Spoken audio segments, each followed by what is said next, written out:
주택담보대출 금리가 2년 만에 6%가 됐다. 실수요자가 이런 상황에서 어떻게 해야 될까? 이게 궁금하셨던 것 같아요. 제가 요즘 느끼는 거는 경기가 안 좋거든요. 체감 경기가 이렇게 안 좋은데 금리가 올랐답니다. 도대체 이게 어떤 일이 벌어지고 있는지 제가 이제 부동산 하는 사람이니까 부동산 시장하고 같이 설명을 한번 드려보겠습니다. 오늘 방송을 통해서 여러분들이 내 집 마련 적기를 한번 가늠해 보시는데 도움을 드릴 수 있을 것 같습니다. 도대체 어떤 일이 벌어진 걸까를 봤더니 이런 기사들이 이제 오늘이 라이브 방송일 기준으로 11월 20일인데 어제 그제 이런 뉴스가 계속 나오고 있습니다. 이건 뉴시스 기사고요. 변동형 주담대 금리도 6%대가 됐다. 그리고 그저께 주담대 변동형도 6%가 됐다. 이런 뉴스들이 나오고 있어요. 근데 이게 왜 이제 여러분들이 궁금해하실까 생각을 해봤는데 지금 우리나라 사람들한테 금리 6%라는 거는 굉장히 높게 느껴지는 것 같아요. 이 숫자 자체가. 그래서 제가 한번 기사랑 이런 것들을 확인을 하고 실제 상황을 봤습니다. 근데 우리가 대표적으로 이제 접근 가능한 많이 알려진 시중 5대 은행이 있잖아요. 그래서 그 시중 5대 은행의 11월 19일자의 변동형, 고정형 주택담보대출의 금리를 한번 제가 알아봤어요. 이 기사 내용 같은 거 참고해서 알아봤고요. 하나씩 보면은 국민은행은 변동형은 3.93에서 5.33, 고정형은 4.11에서 5.51입니다. 그리고 신한, 하나, 우리, 농협 다 비슷해요. 근데 여기 보면은 너나이는 6%가 어딨죠? 라고 하실 것 같아서 제가 빨간색으로 표시를 해놨습니다. 그러니까 농협은행의 금리 상단이 6%를 넘은 거예요. 이게 무슨 얘기냐면은 일단 여러분들이 아셔야 되는 거는 금리가 이 하단이 있고요. 금리 상단이 있습니다. 그럼 당연히 이제 하단이 낮은 금리고 상단이 이 높은 금리인데 국민은행 같은 경우에 예를 들어 변동형이 하단은 3.93, 상단이 5.33이거든요. 이 사이에서 어제 날짜, 그제 날짜로 국민은행에서 주택담보대출이 판매가 되고 있다는 겁니다. 그럼 당연히 여러분들 뭐 상식적으로 이 하단 금리를 적용받는 분들이 이제 일반적으로 고신용자가 많겠죠. 뭐 요즘에는 뭐 신용이 낮은 분들한테 더 낮은 금리를 줘라 막 이런 얘기가 있긴 하지만 일단 전통적으로 고신용자분들 신용이 좋고 뭐 소득이나 이런 것들이 양호하신 분들한테 저금리를 드리고 그게 좀 어려운 분들한테는 이제 고금리를 드리는데 그때의 범위를 상단, 하단 이렇게 표현을 합니다. 그런데 지금 최근에 뉴스가 나오는 걸 보면은 농협은행의 상단이 6%를 넘은 거예요. 이 뉴스 기사는 아무래도 기자님들이 클릭을 하게 해야 되기 때문에 조금 넘으니까 이제 넘자마자 6%입니다 이렇게 얘기를 하시는 거고요. 일단 실제 상황은 이렇다라고 말씀을 드릴 수 있을 것 같고 내용을 정리를 해보니까 금리 하단은 여전히 4% 전후고요. 이 앞부분을 보면 4% 전후고 이 4% 전후의 주택담보대출 금리 하단이 유지된 지는 꽤 됐습니다. 사실 계속해서 시중금리가 이 정도 되거든요. 지금 한 최근 1년 이상은. 근데 상단이 일부 은행에서 6%를 돌파했다. 이게 팩트인 겁니다. 제목 보고 놀란 가슴을 좀 진정을 시키시고 일단 이게 팩트입니다. 그런데 하단금리 적용하는 고신용자는 현재 상황상 실제 큰 변화가 있는 건 아니겠죠? 당연히. 근데 문제는 뭐냐면 앞으로 이 금리 변화의 추이가 어떻게 될 것인가 이거에 있습니다. 그리고 여러분들이 궁금해 하시는 것도 주택시장에 담보대출 금리가 영향을 많이 준다는 걸 알고 계시기 때문에 이게 좀 궁금하신 것 같아요. 그래서 지금 이 상황을 공유를 했으니 왜 이런 일이 펼쳐지고 그리고 앞으로 여러분들이 부동산을 가지고 계시든 아니면은 이제 가질 예정이시든 모든 분들한테 중요한 내용이 뒤에 있으니까 어떻게 의사결정해야 되는지 주의해야 되는 사항이 뭔지 이런 것들을 제가 말씀을 드릴 거니까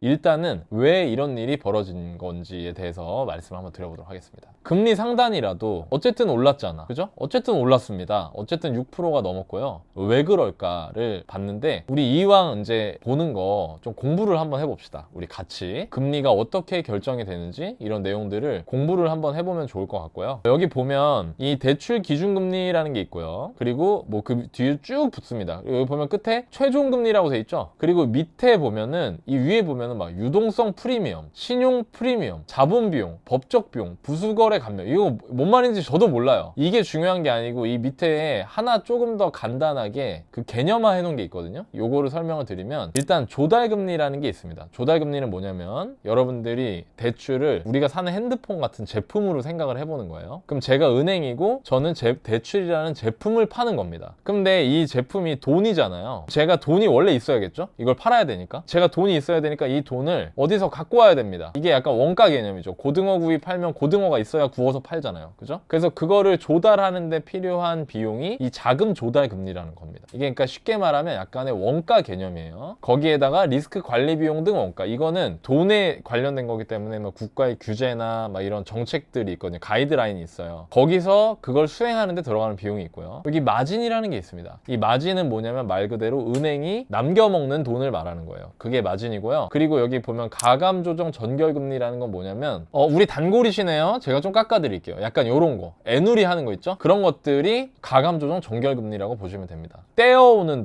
돈 떼는데 드는 돈, 그리고 정부나 뭐 이런 리스크 관리를 하기 위해서 필요한 가이드라인을 따지기 위해서 들어가는 돈, 그 다음에 은행에서 남기는 마진, 그리고 고객별로 애누리 해주고 좀 더 받고 뭐 요런 것들이, 요런 잡비가 포함돼서 최종 금리가 결정이 되는 겁니다. 그런데 지금 우리는 이슈가 뭐냐면 이 최종 금리가 6%, 상단이 6%를 뚫었다는 거잖아요. 그래서 이거를 요즘의 상황에, 요즘의 경제 상황, 이거는 부동산만 얘기할 수가 없어요. 여러 가지 같이 얘기해야 되는데 요즘의 상황으로 어떻게 일이 흘러왔는지를 여러분한테 보여드리도록 하겠습니다. 일단 거꾸로 올 거예요. 현재 상황, 요 자금 조달 금리로 거꾸로 이렇게 올 겁니다. 자, 최근에 어떤 일이 있었느냐? 여러분들이 공감하시겠지만 주식시장이 미쳤습니다. 주식시장이 막 코스피 4천 뚫고요. 예, 코스피 3천도 안 됐었는데 막 2,800, 2,900 이랬었는데 한 2, 3년 전만 해도 이게 4천을 뚫었고요. 우리나라만 그러냐? 지금 전 세계가 다 난립니다. 오늘도 난리 났죠? 오늘 11월 20일 기준으로 새벽에 엔비디아 실적 발표를 했는데 엔비디아 실적이 너무 잘 나오니까 AI 거품이다 막 이래가지고 주가 조정받고 막 이렇게 비실비실 하던 게 갑자기 오늘 또 막 올라갔습니다. 그죠? 지금 주식시장이 화랑이에요. 근데 이 얘기는 뭐냐면 주식시장으로 돈이 많이 들어갔다는 얘기입니다. 그럼 사람들이 돈을 어디서 나서 그렇게 보냈느냐? 은행 계좌에서 증권 계좌로 자금을 이동을 시키는 거예요.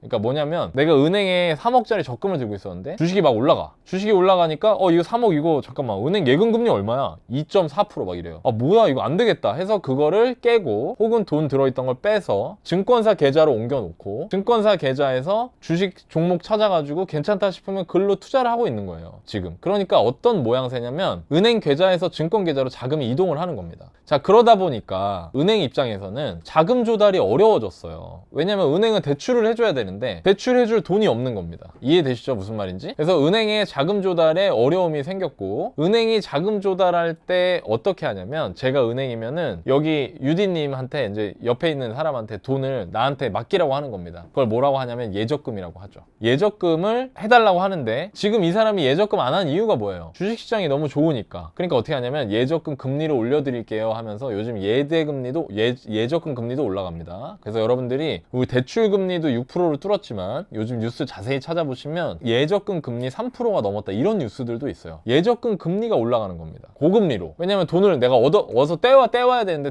떼가는데 돈이 많이 드는 거죠. 내 비용이. 그리고 또 하나는 은행이 여러분들 자금을 조달하는 방식은 고객들로부터 예적금을 받는 것도 있지만 은행이 채권을 발행하는 경우도 있습니다. 그래서 은행이 채권을 발행하는데 당연히 옛날보다 은행에 돈 맡기려고 하는 사람이 없으니까 은행채를 고금리로 발행을 하게 되는 거죠. 그러면서 기본적으로 자금을 조달하는 데 드는 비용이 올라갔습니다. 자, 요게 비싸지는 거죠. 그죠? 그리고 여기에 하나 더 있습니다. 여기 하나 더 있는 게 뭐냐면 얼마 전에 우리 이창용 한국은행 총재께서 그런 얘기를 하셨죠. 기준금리 인하를 확신하지 마라. 금리 인하를 할 수 없다. 지금 상황에서는 이렇게 얘기를 하셨어요. 그러니까 그리고 그때 근거가 뭐냐면 일단 불안한 환율 상황. 지금 여러분들도 느끼시겠지만 1,460원입니다. 환율이 달러당. 근데 이 환율이 5년 전만 해도 1,100원대였거든요. 옛날에는 1달러 살려면 1,150원, 1,160원 주면 됐어요. 5년 전만 해도. 근데 지금 5년 사이에 1달러를 살려면 1,460원을 줘야 되는 겁니다. 오늘 기준으로. 그러니까 환율이 매우 높아졌죠. 그 얘기 뭐냐면은 1달러 사는데 더 많은 원화가 필요해요. 더 많은 원화가 필요했기 때문에 원화가 더 늘어나면 이건 환율은 더 올라요. 환율이 오르면 우리나라 경제에 악영향을 미쳐요. 그러니까 원화가 함부로 늘어나는 환경을 조성할 수 없다 이겁니다. 원화 늘어나는 환경이 가장 대표적으로 금리 인하가 있겠죠. 한국은행에서 기준금리를 내리면 원화 유통량이 늘어나면서 원화의 가치가 떨어지고 원화로 표현되는 달러 원화 환율이 올라가게 되니까 그게 문제입니다. 첫 번째. 두 번째는 미국이 금리를 안 내립니다.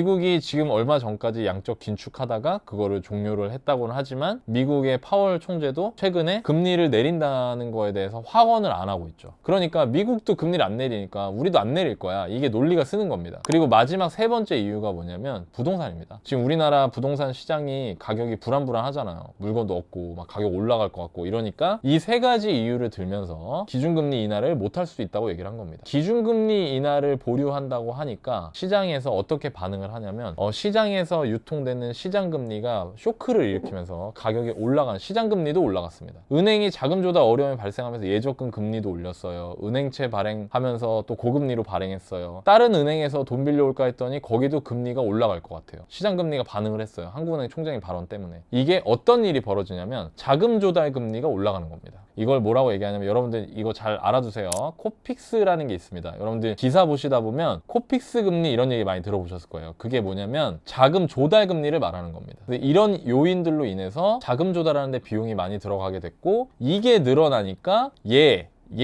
얘가 가만히 있어도 이게 올라가요. 이해되시죠? 근데 이게 끝이 아니에요. 또 뭐가 있냐면 요즘 대출에 대한 수급 불균형이 있죠. 이게 무슨 얘기냐면은 요즘 아마 여러분들 중에 올해 안에 주택담보대출 받으려고 하셨던 분들이 지금 굉장히 힘드실 거예요. 왜냐하면 어제 기준으로 하나은행에서 아까 말씀드린 그 시중 5대 은행 하나은행에서 올해 12월까지 접수 실행되어야 하는 주택담보대출과 전세대출을 안 받겠습니다라고 했습니다. 그러니까 안 팔아요입니다. 언제까지냐면 올해 말까지 안 팔 거예요. 자, 이게 왜 일어났냐면 15 대책이 있고 나서 정부에서 대출을 쪼였죠. 대출을 쪼이면서 동시에 이렇게 하는 겁니다. 은행 여러분 일로 오세요. 은행들이 막 문 열고 들어옵니다. 막 농협은행 출석 불러. 농협은행, 뭐 하나은행, 네, 막 국민은행, 네, 신한은행 다 왔어요. 자, 여러분들 지금 굉장히 제가 지금 많이 힘들어요. 요즘에 이렇게 얘기를 하는 거예요. 정부가 왜 형님 왜 힘드십니까? 형님이 힘드시면 안 되시죠. 막 이렇게 얘기를 하니까 내가 왜 힘들긴 왜 힘들어? 내가 니네 때문에 힘들지. 니네가 주택담보대출 팔아제끼니까 지금 이거 집값 계속 오르고 사람들 집값 올라가지고 우리 민심 안 좋아졌잖아. 우리 국민들한테 혼나고 있잖아. 이렇게 얘기를 한 거예요. 그러면서 뭐라고 얘기를 했냐면 이렇게 하는 겁니다. 적당히 해라. 적당히 팔아. 알았어? 자, 은행 입장에서 이 얘기를 들을 때 이렇게 하는 거죠.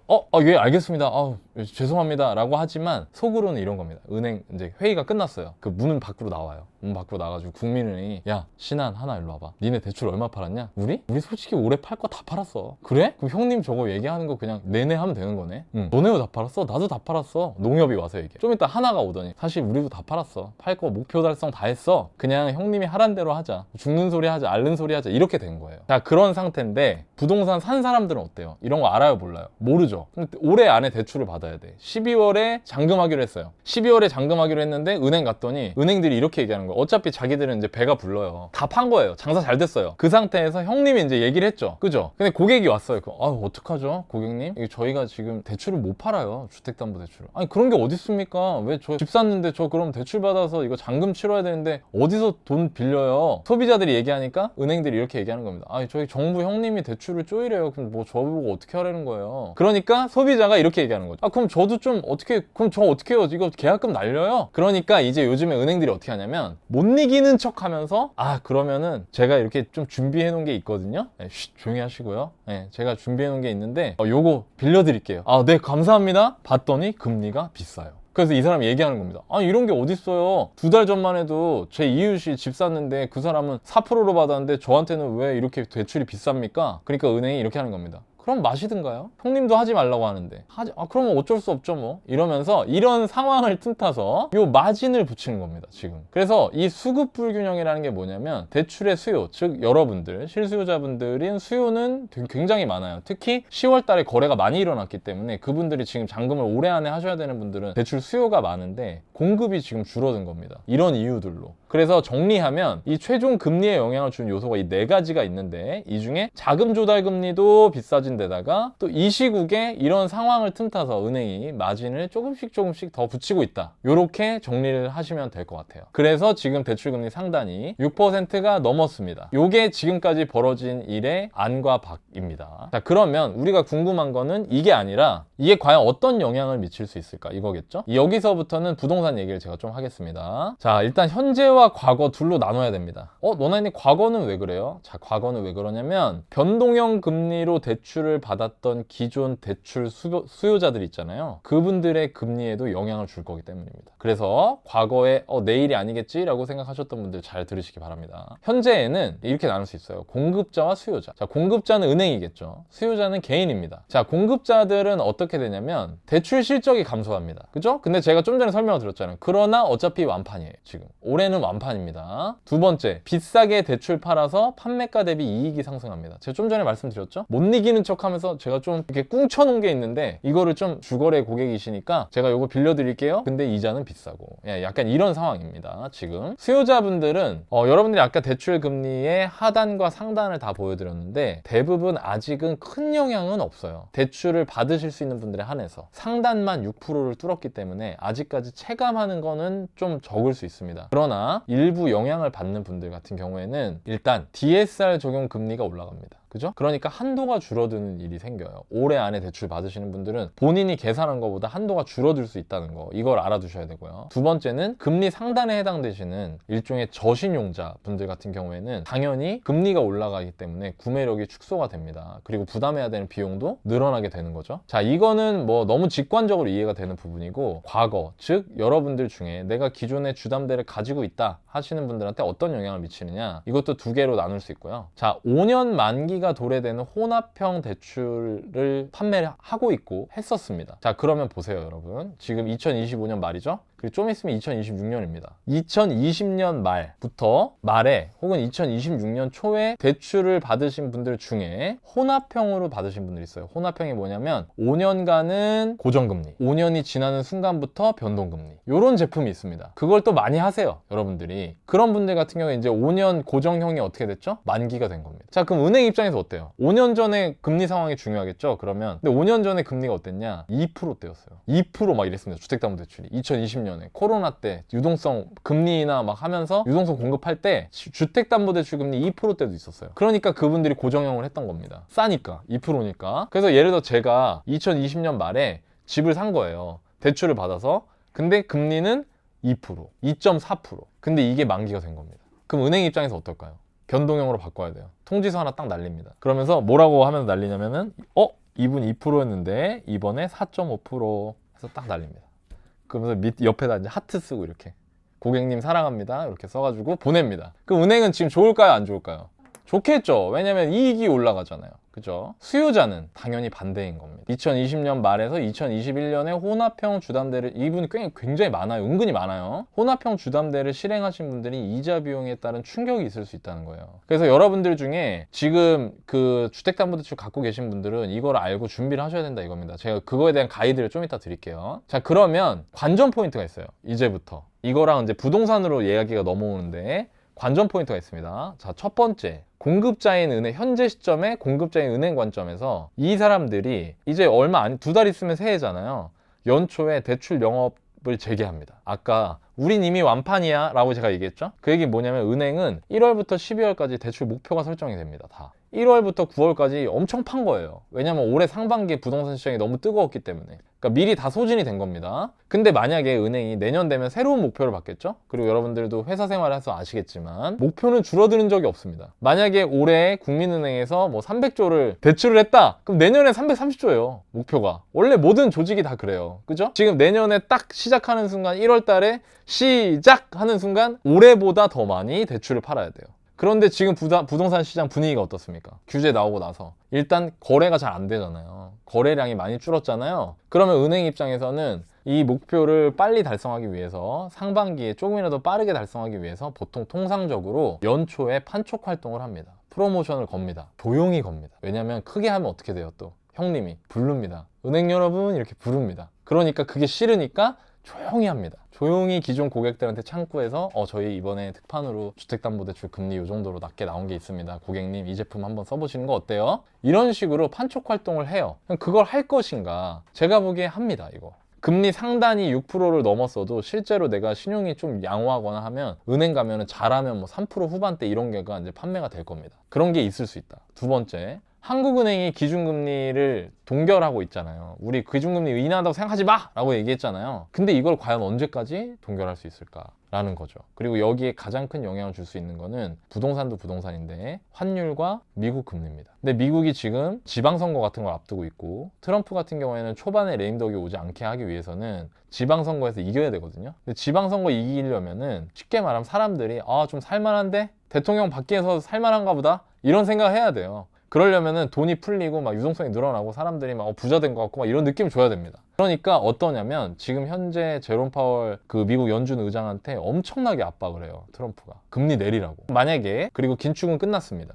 그럼 금리를 내리면 미국에서 금리를 내리니까 미국의 달러가 늘어나고 그럼 환율이 어느 정도 안정될 수 있잖아요. 그러면 그때부터 한국은행은 물가와 경기를 보기 시작할 겁니다. 기준금리가 100% 확신할 수는 없지만 총재님도 올릴 수도 있어가 아니고 내린다고 생각하지 마라고 얘기했거든요. 그러니까 이건 좀 뉘앙스가 다르잖아요. 이제부터는 기준금리를 과연 언제까지 동결할 수 있을까? 지금 상황은 이런데 라고 조금 더 길게 보실 줄 알아야 된다 이겁니다. 근데 지금 여러분들은 어떠냐면 6% 넘었대 큰일 났다 이러거든요.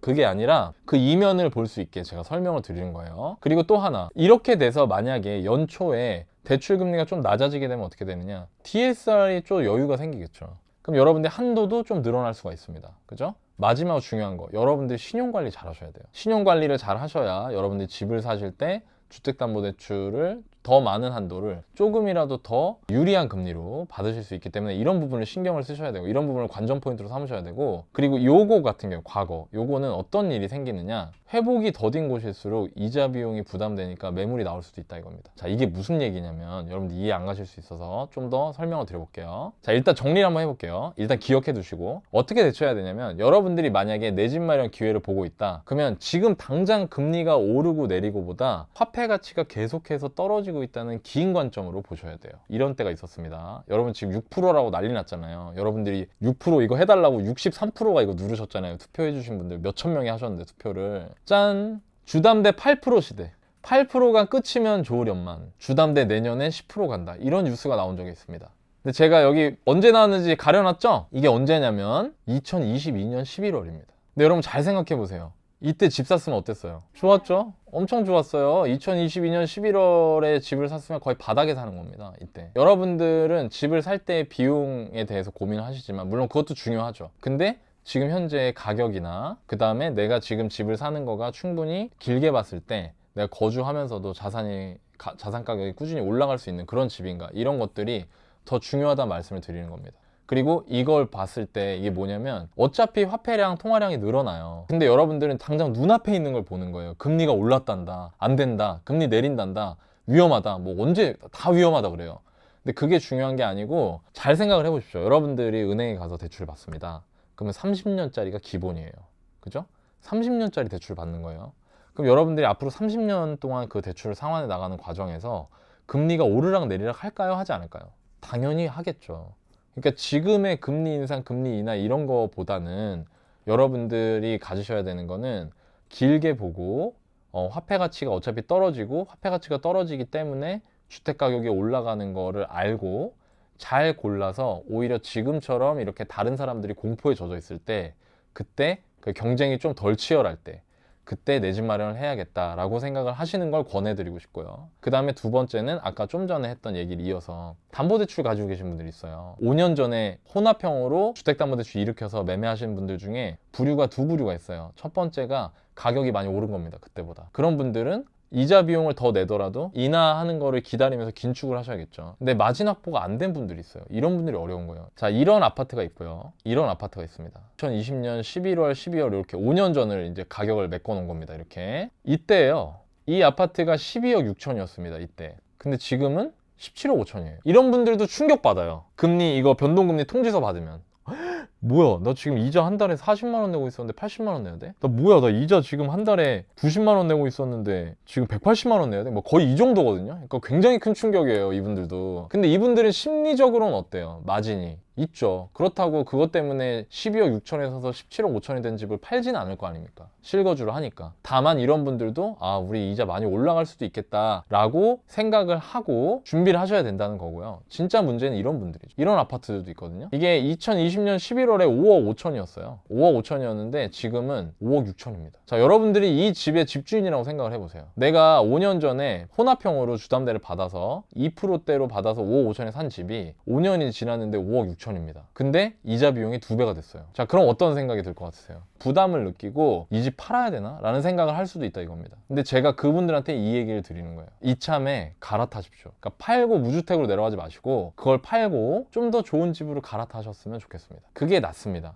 어차피 이자 부담이 늘어날 거면 지금 이 안 오른 집보다 조금 더 올라갈 수 있는 집으로 갈아타는 거를 검토해 보시는 게 좋다. 그리고 또 반대로 내 집 마련을 하려고 고민을 하고 계신 분들, 특히 근데 이런 지역들, 여기 좀 다른 지역, 지방이거든요. 지방 대도시입니다. 다른 분들은 무슨 생각 하셔야 되냐면 5년 전하고 가격이 거의 비슷해요. 그런데 심지어 금리 변동으로 인해서 집을 내놨어요. 누가 실망해서. 그럼 제가 만약에 매수자면 이거를 매수의 기회로 삼을 것 같습니다. 이거를 깎아서 싸게 사겠다라고 생각하고 내 집 마련에 접근을 해보시면 좋을 것 같습니다. 자, 이렇게 말씀을 드렸고 여러분들 아마 많이 헷갈리실 겁니다. 내 집 마련하는 것도 헷갈려. 금리가 뭐 오른다고 한다, 뭐 무슨 뭐 경기가 안 좋단다, 뭐 주식시장이 뭐 어떻단다, 막 불안하고 헷갈리실 텐데 제가 여러분들한테 이제 요즘에 제가 좀 쓸데없이 바빠가지고 한 달에 한 번밖에 방송으로 인사를 못 드리고 있는데 제가 항상 하는 말이 있죠. 잘 고른 내 집 산 거를 시간이 흐른 뒤에 후회하는 사람은 없습니다. 근데 여러분 그거 아세요? 이게 여러분들 회사에서 주식 투자 잘해가지고 자산 증식 엄청 잘하시고 이런 분들 많이 보셨나요? 그러니까 사실 일반적인 분들 중에는 그렇게 많진 않아요. 네, 그리고 오늘 저희가 이따가 사연에서 다룰 분도 주식이나 그런 가상화폐 투자 때문에 되게 어려움을 겪으셨고, 근데 되게 재밌는 게 내 집 마련을 잘해서 거주도 해결하고 자산 증식도 하신 분들은 심심치 않게 찾아볼 수 있어요. 우리 일반 상황에서. 근데 제가 왜 그럴까 생각을 해보니까 부동산이 주식보다 우월하다는 게 아니라 부동산이 주식보다 변동성이 적기 때문에, 그리고 또 하나는 사용 가치를 가지고 있기 때문에. 주식은 내가 가격이 떨어지면 정말 1도 쓸모없어 보이잖아요. 근데 집은 내가 들어가 살기 때문에 거주 만족이 어느 정도 되면 집값이 떨어지더라도 꾸준히 이제 살아가면서 시기를 볼 수가 있거든요. 장기 투자하는 데 있어서 훨씬 활용도가 높다는 거죠. 자산으로서. 그렇기 때문에 내 집을 잘 골라서 사신 분들이 시간이 지나면 후회하는 사람 별로 없지 않을까. 네, 그래서 그런 거 아닐까라는 생각이 들고요. 여러분들이 금리가 오른다 이런 단기적인 소식들을 접하셨을 때 반드시 끝까지 잊으시면 안 되는 이 자본주의 게임의 룰이 있습니다. 그게 뭐냐면 우리 인생에서 화폐 가치 하락이 멈추는 일은 없다는 겁니다. 아마 짜장면이 10년 뒤에 지금보다 싸질 일은 없어요. 짬뽕이 10년 뒤에 지금보다 싸질 일은 없고요. 여러분들이 사려고 고민하고 계시는 소렌토나 소나타나 그랜저가 지금보다 싸질 일은 없습니다. 그거를 이해하셔야 돼요. 그게 우리가 살아가는 이 시대의 룰입니다. 거주하고 자산 확보 두 마리 토끼를 잡는 방법은 전 내 집 마련이라고 생각을 하고요. 여러분들이 코앞만 보면서 이런 지금 현재 이런 작은 뉴스들만 보면서 일희일비 하시기보다 규제가 나왔고 거래량이 지금 완전히 박살이 났고 내 집 마련에 대해서 사람들이 고민하면서 경쟁자가 적어졌을 때 이런 시기를 잘 활용하셔서 장기적으로 올바른 선택인 내 집 마련을 무리하지 않는 선에서 꼭 하셨으면 좋겠습니다. 네, 오늘 제가 준비한 콘텐츠는 여기서 끝! 자, 좋습니다.